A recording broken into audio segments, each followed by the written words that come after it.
Hey, what's going on, APUSH peeps? We're breaking down another document for you today. This one is a sharecropping contract from the 1880s.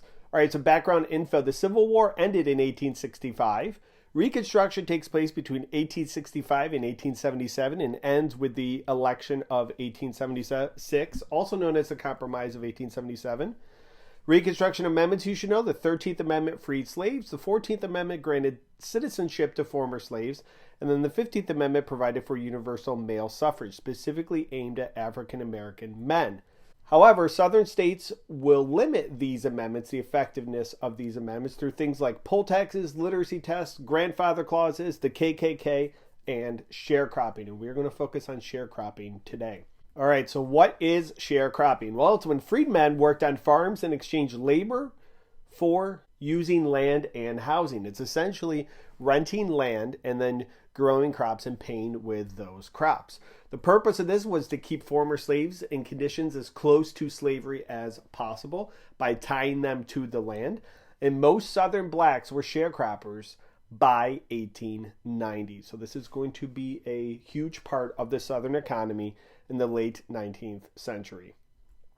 Okay, here's a sharecropping contract. To everyone applying to rent land upon shares, the following conditions must be read and agreed to. The croppers are to have half of the cotton, corn, and fodder, and peas and pumpkins and potatoes if they are planted, if the following conditions are complied with, but if not, they are to have only 2/5. So they have to meet certain agreements, otherwise they only get 2/5 of the crops. Nothing can be sold from the sharecroppers' crops until my rent is all paid, and all amounts they owe me are paid in full. All must work under my direction, work of every description, particularly the work on fences and ditches, to be done to my satisfaction.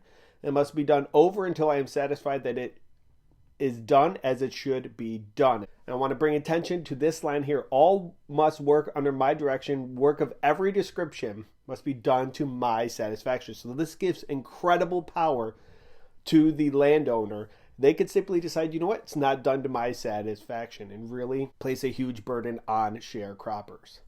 All right, time to hip it up. The historical context again: Reconstruction ended. Many African Americans were farmers, and many of them became sharecroppers during this time. The intended audience of this contract was a sharecropper. The purpose of this is to explain the rules for leasing land, and the point of view is that this benefits the landowner, and there's a lot of restrictions on the sharecropper. All right, guys, hope that helped and helped clarify sharecropping. I thank you for watching. Best of luck on all your exams. Have a good day.